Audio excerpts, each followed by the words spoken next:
Hello guys, तो क्या हाल है। तो गाइस यार, डेली एपिसोड्स के लिए सॉरी, लेकिन आ नहीं पा रहे, ठीक है। उसके लिए क्योंकि अभी क्या मैं बाहर आया हुआ हूँ, तो उसकी वजह से टाइमिंग नहीं बैठ पा रही है। बड़ी मुश्किल टाइमिंग निकाल के लिए आपके लिए एपिसोड अपलोड करता हूँ, तो उसके हिसाब से 4 एपिसोड नहीं आ पा रहे हैं। तो चलिए बिना किसी देरी के शुरू करते हैं आज के हमारे एपिसोड को। तो जैसा कि हमने लास्ट एपिसोड में देखा था, नितिन क्लाउड कॉर्नर के अंदर आया था जहर होल की जानकारी प्राप्त करने के लिए, लेकिन जब वो वहाँ पर आता है तो वहाँ के मैनेजर ने उसको मना कर दिया था कि उसको जहर होल के बारे में कुछ भी नहीं पता था। लेकिन जब नितिन ने देखा कि सामने वाला अभी भी उसको बताने के लिए कुछ भी रेडी नहीं था, इसीलिए वह जल्दी से उसके सामने हाई लेवल स्पीड स्टोन रख देता है। लेकिन फिर भी वह नहीं मानता है, तो उसके बाद में नितिन उसके सामने 500 हाई लेवल स्पीड स्टोन रख देता है, और उसके बाद में मैनेजर की बोलती बंद हो जाती है और वह बोलता है कि मुझे किसी और से बात करनी होगी, क्योंकि मैं इसके बारे में आगे कुछ भी बात नहीं कर सकता। और उसी साथ में हमारा एपिसोड खत्म हो जाता है। तो चलिए शुरू करते हैं आज का हमारा नेक्स्ट एपिसोड। जब नितिन ने सुना कि वह उस बारे में कुछ भी बात नहीं करना चाहता, तो उसने कहा ठीक है, अगर तुम्हारा बॉस भी है तो तुम उससे बात कर सकते हो। उसके बाद में रियान वहां से चला जाता है, और क्योंकि रियान इस क्लाउड कॉर्नर का केवल एक मैनेजर था, इसीलिए उसके हाथ में इतने बड़े फैसले नहीं हुआ करते थे, इसीलिए उसको अपने से बड़ों का उस मामले में कुछ पूछताछ करना बनता ही था। इसीलिए वह अपने बॉस के पास में चला गया। और वहीं दूसरी तरफ नितिन इस बारे में ज्यादा किसी को पता नहीं लगना देना चाहता था, और इसके बारे में जल्दी से जल्दी वह पता लगा लेना चाहता था कि जहर हॉल कहाँ पर है। इसीलिए वह पहले से ही भारी रकम को अपने साथ में लिए आया था, ताकि अगर सामने वाला कुछ भी नाटक करे तो उसको वह हाई लेवल स्पीड स्टोन दिखाकर उसको लालच देकर उसके बारे में पता लगा सके। यहाँ तक कि अगर इस क्लाउड कॉर्नर के पास में इसके बारे में कोई भी जानकारी नहीं हुई, तो जिंग सिटी बहुत ही ज्यादा बड़ी थी और ये बहुत ही समय से इस जगह पर स्थापित थी, इसीलिए शायद उसके बारे में कुछ ना कुछ जिंग सिटी के अंदर कोई सुराग तो मिल ही जाएगा। चाहे से किसी और के बारे में बोला जाए या नहीं बोला जाए कि वह सुराग जो उनके द्वारा बताया जा रहा था वो गलत है कि नहीं, उनके लिए इस बात का पता लगाना बहुत ही ज्यादा मुश्किल था। लेकिन नितिन के लिए इस बात का पता लगाना बहुत ज्यादा आसान था, क्योंकि उसके पास में स्वर्ग की लाइब्रेरी थी, और उसके साथ में वह उस सुराग को अच्छी तरह से छानबीन कर सकता था कि वह सुराग सच्ची है कि गलत। भले ही जय हो जमीन के नीचे ही क्यों ना स्थित हो, लेकिन वह स्वर्ग की लाइब्रेरी के साथ में उसका पता लगा सकता था। बस उसको तो थोड़े बहुत कुछ सुराग चाहिए थे। नितिन की बात सुनने के बाद में जल्दी से रियान कमरे से बाहर निकल गया, और वह जल्द ही क्लाउड कॉर्नर के अंदर एक बहुत ही बड़े विशाल हॉल के अंदर पहुंचा। उस हॉल के अंदर पहुंचते ही जल्दी से रियान ने अपनी मुट्ठी बंद कर ली और अपने सामने खड़े हुए उसके सीनियर को वो ग्रीट करने लगा। इस क्लाउड कॉर्नर का बॉस दिशांत था। वही यहाँ के सभी बड़े कामों को संभाला करता था। उसके अंदर कोई ज्यादा ही खुफिया जानकारी रखती थी। वह एक संत लेवल स्टेज 1 का लड़ाकू था। दिशांत उस हॉल के अंदर कुछ किताबों को इधर उधर कर रहा था, लेकिन अचानक से रियान को वहाँ पर आते देख उसने जल्दी से रियान से पूछा, क्या गड़बड़ है, क्या तुम्हें कुछ मदद चाहिए। दिशांत की बात सुनते हुए जल्दी से रियान आगे बढ़ा और उसने कहा, बॉस हमारे यहाँ पर एक मेहमान आया है जो जहर होल के बारे में पता लगाना चाहता है। क्या कहा तुमने, क्या वह जहर होल के बारे में जानने के लिए यहाँ पर आया है। रियान की बातें सुनने के बाद में दिशांत की आंखें सिकुड़ गई, और उसने शांति से रियान से कहा, ठीक है, तो तुम उसको हमेशा के लिए हम जिसको जैसा जवाब देते हैं वैसा ही उसको भी दे दो कि हमें जहर होल के बारे में कुछ भी नहीं पता, क्योंकि तुम्हें पता है कि हम हर किसी को जहर होल के बारे में नहीं बता सकते हैं। हाँ हाँ बॉस, लेकिन मैंने ये कहा भी था उससे, लेकिन इसका कुछ अलग ही हुआ। जैसे मैंने उससे ये शब्द कहे, उसने अचानक से मेरे सामने बहुत सारे हाई लेवल स्पीड स्टोन्स रखती है, और इसीलिए मुझे लगा कि मुझे पहले आपको उसके बारे में बता देना चाहिए, क्योंकि ये मामला बहुत ही ज्यादा बड़ा था। अगर मैं इसके बारे में खुद अकेले कोई निर्णय लेता तो शायद मेरे ऊपर कुछ प्रॉब्लम्स भी आ सकती थी। रियान की बात सुनने के बाद में दिशान ने उससे पूछा, अच्छा तो कितने हाई लेवल स्पीड स्टोन्स के लिए तुम्हें उसने बोला था। रियान ने कहा, बॉस उसने मुझे 500 से ज्यादा हाई लेवल स्पीड स्टोन्स के बारे में कहा था, और इसीलिए तो मैं यहाँ पर आपके पास में आया। क्या कहा तुम, क्या सच्ची कह रहे हो, क्या सही में वह तुम्हें 500 से ज्यादा हाई लेवल स्पीड स्टोन्स देने वाला था।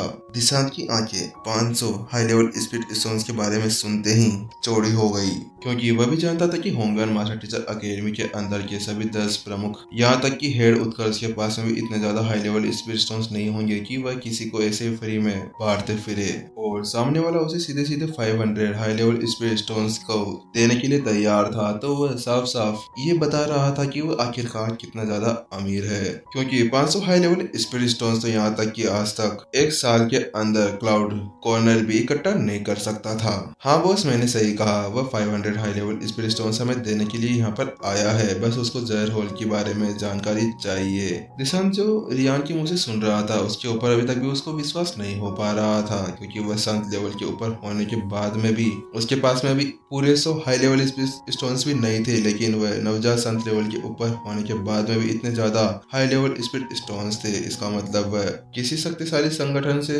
तालमेल रखता है। चलो ठीक है, मुझे वहां पर जल्दी से ले चलो, दिशांत ने जल्दी से रियान को कहा और रियान दिशांत को अपने पीछे पीछे उधर ले जाने लगा। लेकिन रियान के मन में एक ख्याल आया, बॉस लेकिन हमारे पास में जहर होल के लिए कोई भी ठोस सबूत नहीं है कि वह कहाँ पर स्थित है, तो हम उसे कैसे बताएंगे, और अगर वह उसके बारे में जानने के लिए और भी ज्यादा हमारे ऊपर जोर देता है तो हमें क्या करना चाहिए। जहर होल जिंग सिटी के अंदर बहुत दुर्लभ जगह पर छुपा हुआ था, इसी वजह से आज तक क्लाउड कॉर्नर भी उसके बारे में पता नहीं लगा पाया। यहाँ तक कि क्लाउड कॉर्नर के पास में हर एक जगह की छोटी छोटी चीज के बारे में भी पता होता था, लेकिन उनके पास में अभी तक भी जहर होल के बारे में पूरी जानकारी नहीं थी कि वह अभी कहाँ पर स्थित है। इसे अभी के लिए छोड़ दो, हम इसके बारे में बाद में सोच लेंगे। जैसे जैसे हमें उसके बारे में कुछ पता लगेगा तो हम उस मामले को संभाल लेंगे। दिशांत ने बड़ी नरमी के साथ में रियान से कहा, हाँ अगर उसका बैकग्राउंड बहुत ही ज्यादा शक्तिशाली हुआ तो हम सोचेंगे जो हमारे पास में जितने भी जहर होल के लिए एक जानकारी है हम उसको प्रोवाइड करा देंगे। हालांकि अगर वह एक साधारण लड़ाकू हुआ तो हम उससे वह सभी हाई लेवल स्पिरिट स्टोन्स को छीन लेंगे, उसको यहीं पर ही दफना देंगे। क्लाउड कॉर्नर केवल एक साधारण व्यवसाय नहीं था, ये एक अंडरवर्ल्ड की प्रभावशाली शक्ति भी थी। इसके अंदर बहुत से काले काम भी हुआ करते थे, और इतनी ज्यादा शक्ति के साथ में अगर सामने वाले लड़ाकू के पास में कोई ताकतवर बैकग्राउंड होता है तो वो उसका कुछ नहीं कर पाएंगे, लेकिन अगर वह साधारण लड़ाकू होता है तो उसको आराम से निपटाने में कामयाब हो जाएंगे। क्योंकि दिशांत भी जानता था कि अगर इतने ज्यादा अमीर और कमजोर लड़ाकू को अपने हाथों से आसानी से निकाल दिया जाए तो वह उनके लिए ही बहुत बुरा होगा, और वह ऐसी गलती नहीं कर सकते थे। और हाँ, तुमने तो भी कहा वो यहाँ पर जहर होल की जानकारी के लिए यहाँ पर आया था, तो अगर कोई भी जहर होल के लिए जानकारी इकट्ठा करेगा और जहर होल को इसके बारे में पता चल जाएगा तो फिर वो भी तो इसको ठिकाना लगाएंगे ही, तो फिर इसके बाद में हमारे ऊपर कोई शक भी नहीं करेगा कि इस लड़ाकू को मारने के पीछे हमारा ही हाथ था। दिशांत ने भयानक सी मुस्कान के साथ में सामने वाले से कहा। उसके बाद में दिशांत ने रियान से कहा, ठीक है, जैसा मैं कहूँगा तुम्हें वैसा ही करना होगा, हम इस सारे काम को बड़ी आराम से निपटा लेंगे। दिशांत की बात सुनते हुए रियान ने अपना सिर हिला दिया। एक पल बाद में वह उस हॉल के अंदर पहुंचे जहाँ पर नितिन बैठा हुआ था।